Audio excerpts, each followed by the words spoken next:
for you to be asleep, Billy. I'm not a bit sleepy. You have to get up early tomorrow, remember? Oh, I don't want to go to bed yet. It's bedtime and sleep time. Now, put these things down. Now get under the covers and out with the lights. Mom, I'm always awake for ages after the lights are out. Oh, don't worry. You'll fall asleep right away. You'll be asleep before you know it. Good night, Billy. Good night.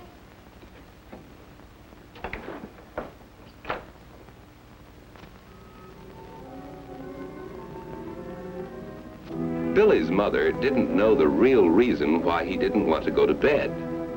When he was left alone in the dark bedroom, Billy became frightened. He didn't understand about fear, that fear is a natural thing and nothing to be ashamed of, and that there's a way to go about getting over some fears. So he had never told his mother about it.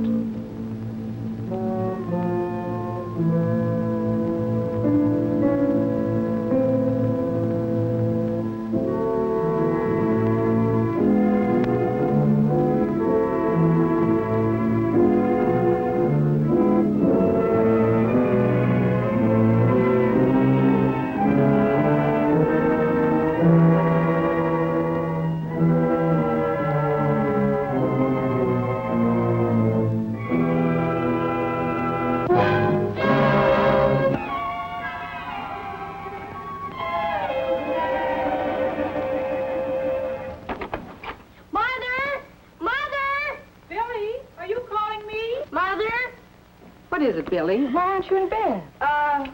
What's wrong, Billy? Is something the matter? Mother... Yes? Is it all right if I leave the lights on just for tonight? Oh, is that what's been bothering you? I thought I saw someone in the room, and I heard noises. Well, noises always seem louder at night, and then we often imagine all sorts of things that aren't true. Tell me, Billy, are you often afraid like this? Lots of nights. Well, I'm sorry you didn't tell me about this before. You should never be ashamed of telling me when you're afraid of something. Fear is nothing to be ashamed of. Everybody's afraid of something or other. It's very natural. Do you remember what happened a few weeks ago, that Sunday morning? I was making breakfast. You and Dad were waiting so you could get outside to work on the lawn.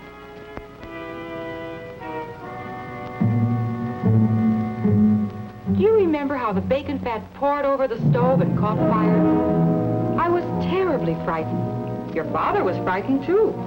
Then he remembered an old trick about putting out grease fires, and he quickly smothered the flames. We were all frightened of the fire. It was natural. Being afraid was nature's way of warning us that the fire was dangerous and might harm us.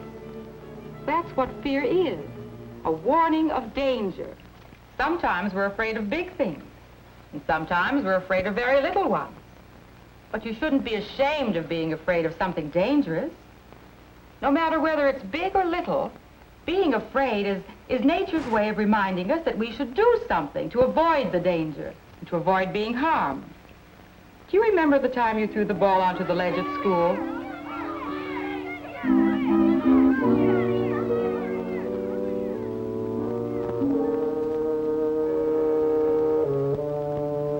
Danny was angry at you for throwing the ball out of bounds and insisted that you get it down. He dared you to climb up the wall on the drain pipe, but it looked too dangerous to you, and you were afraid of losing your grip and falling. So you refused to climb up, even if it was a dare. And the janitor got the ball for you. You see, being afraid of climbing up the wall was your warning that it was very dangerous and that you might be hurt. You showed good common sense when you paid attention to that warning, and you don't have to be ashamed of it. Being afraid was nature's way of getting you to avoid something dangerous. But now there's something else about fear that I don't think you quite understand, Billy. What's that? Well, sometimes when you become afraid, there isn't anything that's really dangerous. Sometimes you think things are dangerous when they're not. Sometimes you and most other people grow afraid even when they know there's nothing dangerous. Can you think of anything like that, Billy? I know. Kathy Lewis used to be afraid of dogs, even when they were friendly. She was so scared she'd cross the street when she saw one. Well, that's a good example of exactly what I mean. I found it out one day when I was playing with Scrappy. You know, Mr. Rogers' dog? He's friendly. He wouldn't even hurt a flea. I didn't know she was so fraidy, Cat. I called her to come over, but she wouldn't do it. She wouldn't come back even when I told her the dog wouldn't hurt her. She didn't have to be afraid of the dog. It wouldn't have hurt her. Isn't that what you mean, Mom? That's just what I mean. And you remember how afraid Keith Hogan was about learning to swim? That's right. He was scared to go near the water. Yes. Keith was afraid of something that wouldn't hurt him, too. And there's another kind of being afraid when there's no real danger. That's being afraid of what people might think, especially your parents. Do you remember a few months ago when Mrs. Campbell phoned me after dinner? Frank hadn't been seen since school. They were waiting dinner for him, and poor Mrs. Campbell didn't know what to think. Well, you know what happened. They found Frank down in the basement. His report card had some bad grades on it, and he was afraid of what his mother and father would think. Maybe even that they'd stop loving him. Of course, he found out that he shouldn't have been afraid, that his parents would go on loving him no matter what grades he made. So you can see what I mean when I say there was no real danger there. There are many things that people are afraid of when there's really no danger. Things like fear of being laughed at because their clothes are different or because their marks aren't as good as they might be. They're afraid for all sorts of foolish reasons. But suppose you are afraid of something, like dogs or the dark. What can you do about it? Well, each time you're afraid, try to understand whether there's really something to be afraid of. If you're afraid when there's real danger, you can learn ways of protecting yourself. Fear at the right time will make you careful. Fear and wise action, such as Dad took, or such as you took when you wouldn't climb up that wall, you can be proud, not ashamed of. But how can you tell when there's a real danger or not? Just stop and think. Common sense will often help. Then, too, try to remember or find out whether other people are afraid of the same things you are. For instance, Kathy could see that you were playing with the dog and that the dog didn't hurt you. She could know from that that there was nothing to be afraid of. That's right. So what Kathy needed to do was to try to understand why she was afraid of dogs. Maybe just getting to know some dogs would have helped her get over her fears. That's what she did do, Mom. Her dad bought her a little puppy to play with. It was the cutest little thing. We all loved it, especially Kathy. That was last summer. The dog's big now. Kathy took good care of him. It got to know dogs so well that she isn't a bit afraid of them anymore. I guess that's what you mean by getting to know and understand the thing you're afraid of. Yes. Keith got over his fear of the water by taking swimming lessons with a teacher he trusted and believed in. Yeah, he can swim pretty well now. There's another thing you can do to help yourself get over a fear when there's no real danger, and that's to talk about your fear with somebody. Like we're doing now. That's right. You could talk it over with your parents, friends, your teacher, your doctor, someone you're fond of and trust. If Frank had only talked with his mother and father about his fear that they might stop loving him if his report card wasn't good, it would have been better for them all. Of course, his parents didn't realize he felt that way. Perhaps they expected too much of Frank. And it may sound funny, but Frank's grades were bad partly because of his fear of his parents. He was afraid he couldn't make good. Talking it over certainly made a big difference to the Campbells. It helped all of them understand each other better.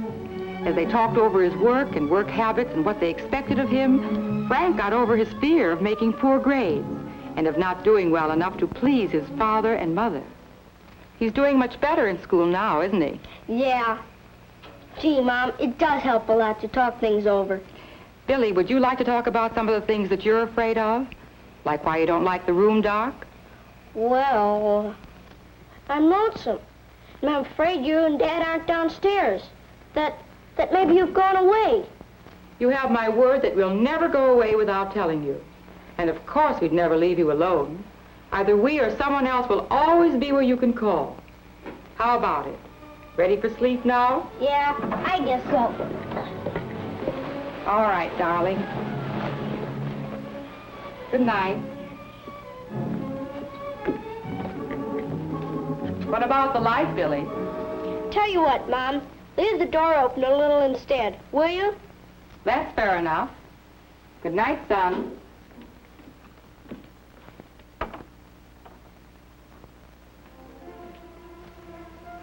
he will feel as alone as he did before? Do you think he'll stay awake as long as he used to? Does knowing that others are afraid of real dangers make it easier for Billy to stop worrying about his own fears?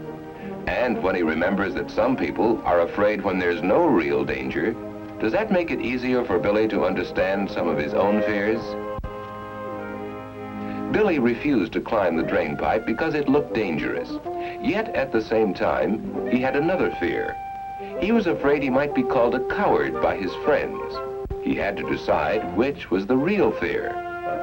Do you think he decided correctly? And do you think that the story of Frank's being afraid of what his parents might think helped Billy understand his own fears better? Did it help Billy to talk over his fears with his mother? What do you think?